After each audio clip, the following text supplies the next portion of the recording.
The earth was not intended as a prison, but after sin crept in, it became a bit like one.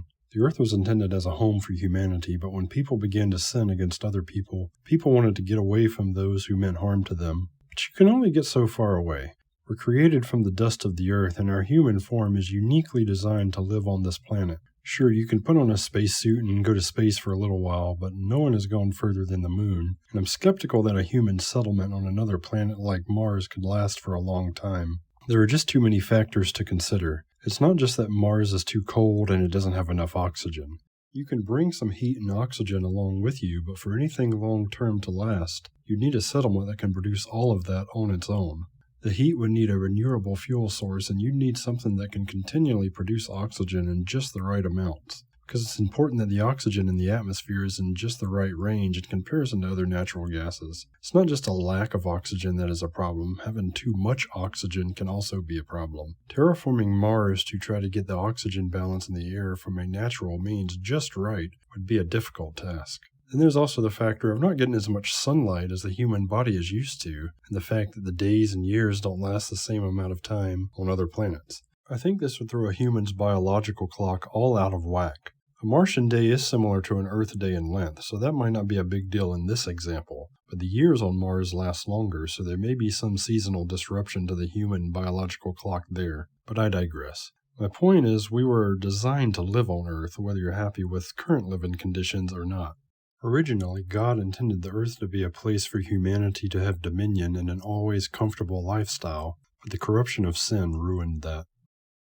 People became cut off from God because of the corruption of sin. Sin is a rebellion against God, so it cannot be in the presence of God. Kind of like oil and water. They just don't mix. God is not gone, but because His glory is so mighty, if He shows His true form, it would kill everyone. Much like how the sun would vaporize anyone who gets too close to it. God has other ways of showing Himself, though, sometimes by guiding a chain of events or through a miracle. God so loved the world, though, that He came in a human form to make a path for all humans to come back to Him, if they so desired. God knew His true form would wipe away everything with sin in it, so He knew He would have to come in another form to show Himself. The ancient Hebrew people looked forward to the time God would appear in human form and performed rituals that represented what the future Messiah would do. Christians look back in time when the Messiah first came and perform rituals based on what He did. God took on a human form so humans could see Him face to face and to show the path humans can take to get back to God. Ultimately, it's up to each individual if they want to take the path back to God, or if they would rather follow their own way down a path away from God. I don't know that hell is a place people are condemned to go to in so much as it's a place where corrupt, selfish people choose to go. It's often depicted as a place of fire, and maybe it is, but I think that description stems from comparing it to Gehenna, which is also known as the Valley of Hinnom, which the ancients knew as the place of burning. Some people living later in history thought it was a garbage dump that was continually kept burning, but that's not actually what it was. It was a place where ancient heathens conducted human sacrifices, including child sacrifice by fire. Because of this, the Hebrew people viewed it as a wicked place, and I can't blame them. There's nothing really more despicable than child sacrifice. Anyway, this might be why hell became associated with fire. But I don't know that it's fire that torments people in hell. The torment that awaits them is living in a place full of other corrupt, selfish people, all out to satisfy themselves with no love for others. Is that not bad enough? The path to God is a place where love is. The question is, which place do you want to go to?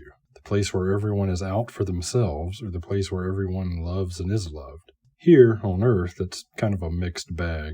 Humans were created to do good, but they're also capable of doing bad. Some people do good, some people do bad. Everyone has it in them to do both, good or bad.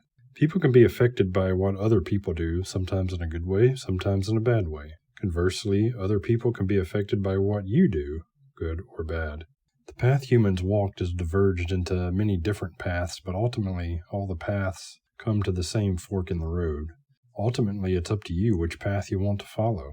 God opened up the path to Him and wants everyone to come to Him, but He doesn't force anyone to do it.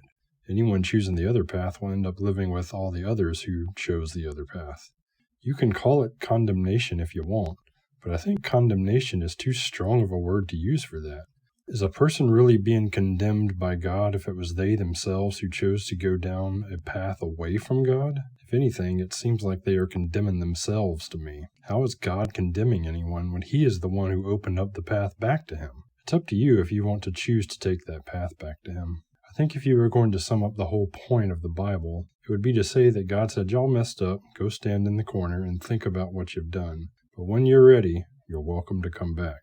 And I think if you had to sum up the whole Bible into only one passage, it would be the passage in John chapter 3.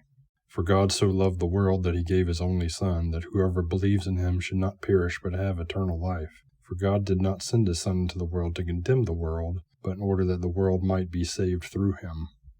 And ultimately, when you have the choice, choose to do good. Those are my thoughts on that. Thanks for listening.